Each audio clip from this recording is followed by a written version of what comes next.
Welcome back everyone to our online training program on the Dynamic Complex Assessment Task, or DCAT 2. In our first episode, we introduced the DCAT as a progressive occupational demand pod system, designed to bridge the gap between clinical assessment and real-world work demands. We covered its purpose, its foundation in the test factors hierarchy, and the rationale behind its unique design. And I remember how crucial it is for the assessment to have high ecological validity, simulating those integrated cognitive and physical demands found in everyday jobs. Exactly, Sarah. That emphasis on real-world relevance is key. Today, we're diving into the practicalities, work sample test administration. This is where we learn how to quantify a client's productivity and functional capacity precisely. We'll cover everything from preparing for the test and setting up the equipment to administering the instructions and, crucially, scoring and interpreting the results, including the Global Employability Rating Scale. Before we even think about a client, the first step for any DCAT administrator is thorough evaluator preparation. This isn't just a quick read-through, it involves a complete review of this manual and, ideally, self-administration of the test. So, getting hands-on experience with assembling the chairs ourselves, that makes sense, to understand the client's experience. Precisely.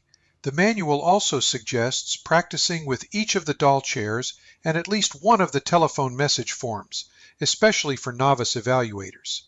This helps you select the proper level of occupational demand for your client, ensuring what we call a just right challenge.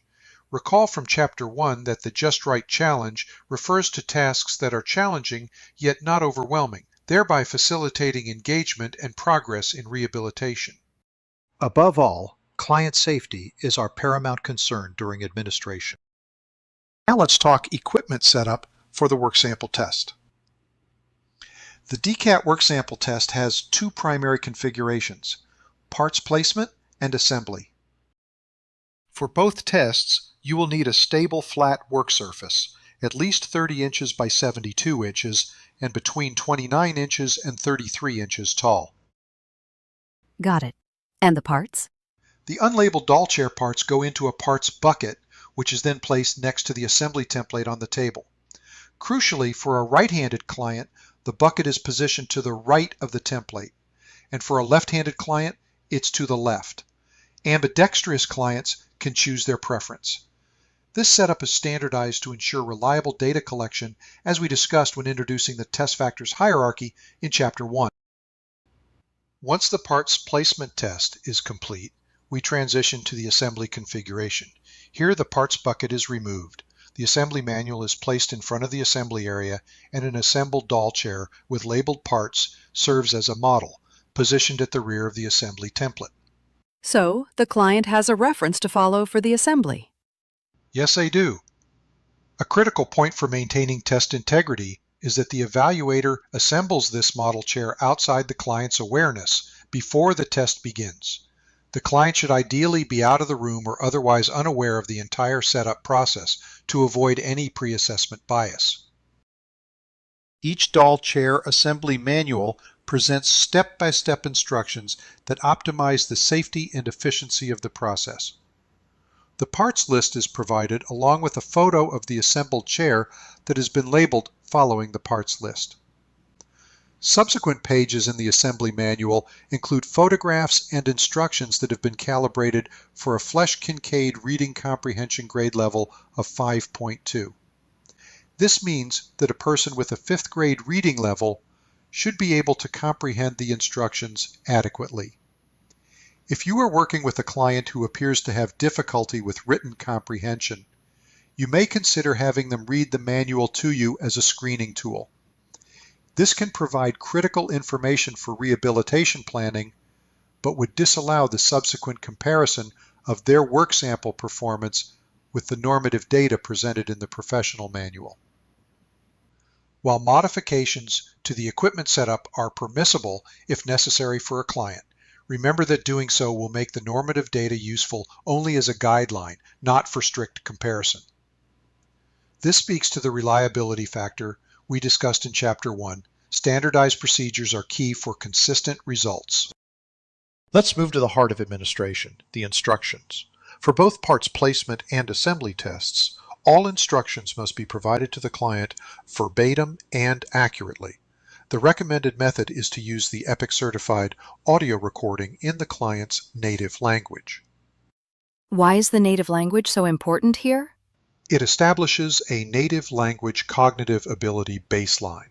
This allows you to then test them in the language of their likely employment setting, like English or German, and get a clear indication of their employability relevant to that specific workplace language. Throughout the instructions, there's a strong emphasis on working as quickly as you can, because we are measuring time performance against normative data. We also use very clear start and stop cues, like when I say go and tell me when you are finished, for precise timing. The time taken and any observed behaviors are recorded on the DCAT work sample test record. Now, I know you've been very insistent about providing clear instructions to the client. Would you please review this with me? Yes, being precise about the instructions is essential. Your care in providing precise instructions clearly sets the stage for a reliable evaluation. Remember, we're concerned about cognitive dysfunction, which often manifests with subtle errors or deviations from what was expected. We need to do our best to eliminate any mistakes or inconsistencies in our instructions so that we can be sensitive to potential errors in the client's understanding of them. Here we go, at about this pace. This is a test of how well you can work independently, without assistance. Work as quickly and as safely as you can. Listen carefully to the instructions and the rules. I'm not supposed to answer any questions after you begin, so please don't ask. Take the parts out of the bucket and place them on the parts template as quickly as you can. Place each part as quickly as you can where it belongs. If you drop a part, pick it up carefully and continue. When I tell you to start, work as quickly and as safely as you can. I will be timing you, so tell me when you are finished. As a reminder, here are the rules. Please look them over. Do you understand what you are supposed to do? At this point, pause to allow the client to respond and ask for clarification. It's crucial not to prompt too much unless it's apparent that they are having trouble understanding. Keep in mind that you want to identify any problems the client may have with receiving and understanding instructions in the workplace. For a brain injury client early in the rehabilitation process, it may be necessary to be more assertive with a prompt or scaffold their oral comprehension.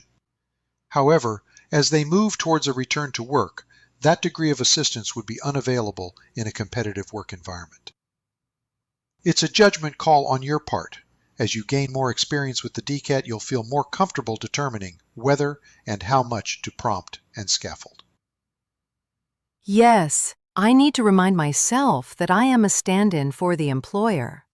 Sometimes I catch myself being too supportive because I want my client to succeed.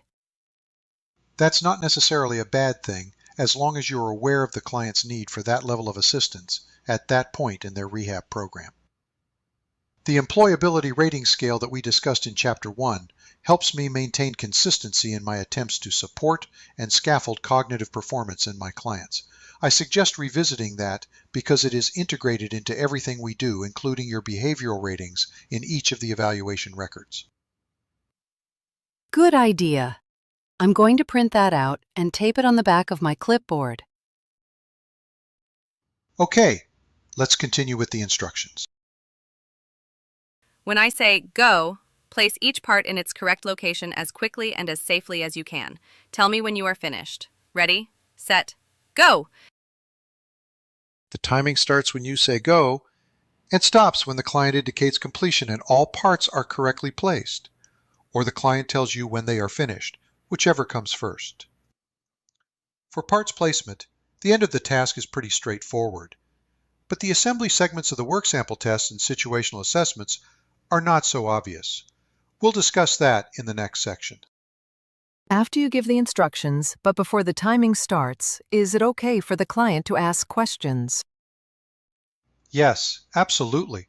In fact, we want them to ask questions so that we can ensure they understand the instructions.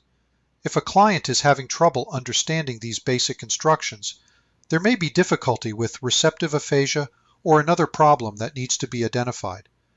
You need to always be on the lookout for dysfunction. That's why you need to be as precise as possible and read the instructions precisely as required. Suppose you were to be casual about providing instructions. How would you know whether any deviation from what was expected was due to your sloppiness or some problem the client is experiencing? Do you have any suggestions about how I can be sure that I'm being as consistent as possible? Well, it's pretty simple, really. I have a copy of the instructions in front of me, and I just read them aloud at a measured pace. With the instructions in that form, if the client makes an error, I can show them what I had actually expected them to do. Another approach is to use the audio recordings that we've provided, as long as you monitor the client as they're listening to the instructions. You also need to be sure that when the audio recording asks if there are any questions, you pause the recording so that the client can ask for clarification. How do you handle questions from the client after the timing has started? It depends on the type of question. If it's an extraneous question, such as where do you like to go for dinner or what's your favorite sport, allow the timing to continue and redirect the client to the task, encouraging them to focus on their assignment. However, if the question concerns the assignment, allow the time to continue and respond to the question in a way that provides the minimum necessary intervention to ensure the client is safe and productive. Let's take another look at the employability rating scale. Why is that so important right now? How does that fit into the process? Suppose the client has asked a question about the assignment after they've already bypassed the opportunity to clarify the instructions, which might affect their employability. At that time, your task is to figure out the level of accommodation they need. If the client only needs some encouragement, you would provide it, and they would be considered at the self-managed level of accommodated employment. That would be an issue that you would work on after the evaluation is concluded. Some clients are so discouraged or tentative in meeting their challenges that it may be all they need. If the client requires some level of verbal guidance to be safe and dependable during the evaluation, they would be considered at the coach level of accommodated employment. Provide that guidance to the client so that they remain safe and productive. With parts placement, safety is rarely an issue. However, with the doll chair assemblies, some clients may force parts together or take other actions that could create a safety problem. If verbal guidance isn't adequate, you'll need to step in and provide physical and/or verbal intervention to maintain safety. If so, the client would be at the sheltered level of accommodated employment. Of course, if that level of intervention is inadequate and they continue to be unsafe, proceed with errors, or work at a very slow pace, the employability rating would be marked as unable. Your next step in this case is to debrief the client and determine a lower level of demand that would produce a just right challenge experience for the client.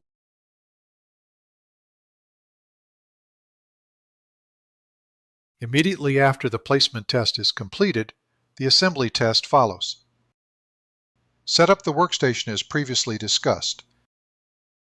As with the parts placement test, the instructions are precise. Now that you have placed the parts on the template, you will assemble the doll chair as quickly as possible, exactly as the model. You can refer to this assembly manual or to the completed doll chair. Work as quickly and as safely as you can. Listen carefully to the instructions and the rules. I'm not supposed to answer any questions after you begin, so please don't ask. If you drop a part, pick it up carefully and continue. Align all parts before tightening. To avoid being pinched, do not force parts together. When I tell you to start, work as quickly and as safely as you can. I will be timing you, so tell me when you are finished. As a reminder, here are the rules. Please look them over. At this point, pause and provide the rules sheet.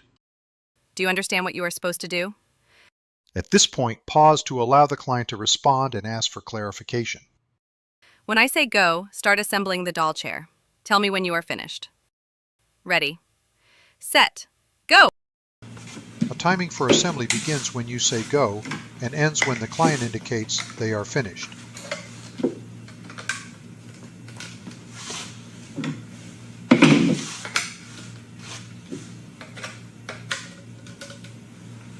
Follow the same procedure that we use to provide the minimum necessary intervention, ensuring the client is optimally safe and productive.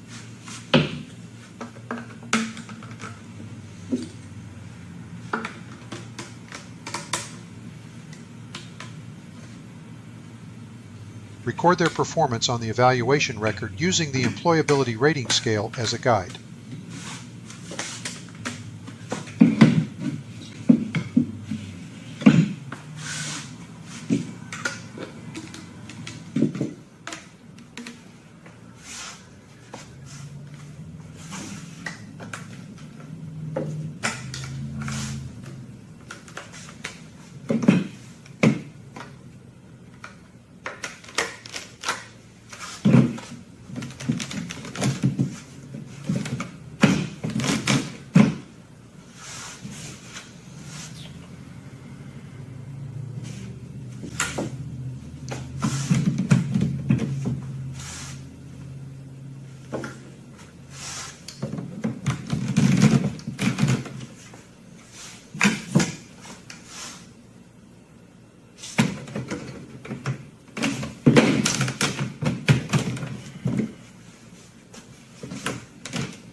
Okay, got it.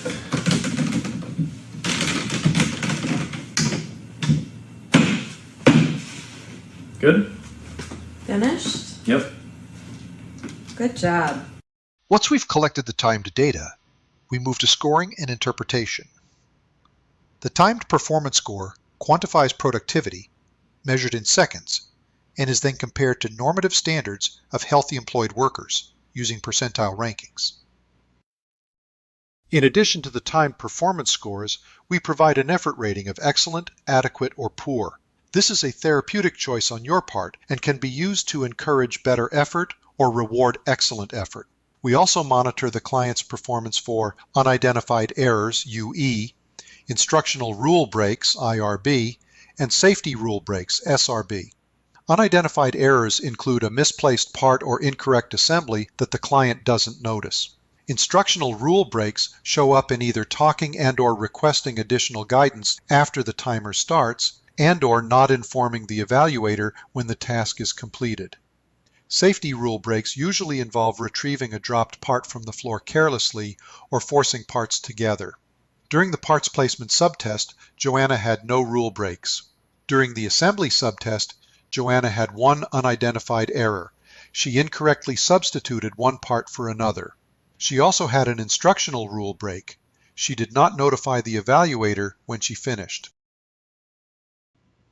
Remember from Chapter 1, we talked about how the DCAT helps unveil the impact of cognitive load and executive function deficits when tasks are integrated. A strong placement score but poor assembly score would be a clear indicator for further investigation into those executive functions, as assembly requires more complex planning and problem solving. This timed performance data also helps us guide the selection of a just right challenge for subsequent situational assessments and screens for executive dysfunction. Beyond just time, the DCAT also provides a global employability rating scale score.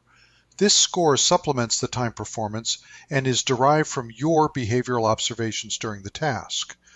When using the ERS, you, as the evaluator, essentially act as a representative of the employer, focusing on their primary concerns, safety first, then productivity. So it's about observing how they work, not just how fast. Precisely. The global ERS is a 5-level scale that helps us appraise observable items. And how do we arrive at this score? Your professional ratings on observable behaviors are summed and then multiplied by a weighted factor. The average score from these rated items provides the client's employability rating. This scale is invaluable for guiding stakeholders on the minimum workplace accommodations necessary to maintain a client's safety and productivity, especially in jurisdictions that encourage or require such provisions for individuals with disabilities. It aligns with our goal from Chapter 1 to provide actionable information for rehabilitation planning.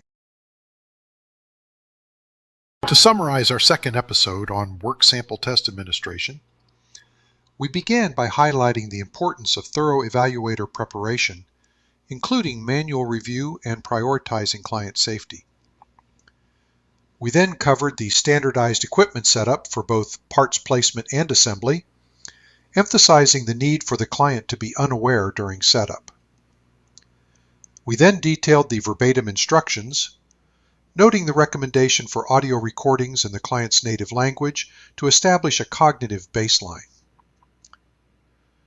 The DCAT work sample test yields two crucial types of scores: time performance, which quantifies productivity against normative data, and the Global Employability Rating Scale, an observational 5-level scale that guides us in determining necessary workplace accommodations and ensuring safety. This makes so much sense now. The structured approach ensures consistency, and having both time scores and the observational employability rating scale really paints a comprehensive picture of a client's work capacity and their needs. I can see how this all connects back to the reliability and validity principles from Chapter 1. Excellent point. It's all interconnected, ensuring we provide safe, reliable, and valid information to support occupational rehabilitation planning. Next time we will explore the situational assessment administration, where we introduce even greater cognitive demands and complexities building on what we've learned today. Until then, keep practicing.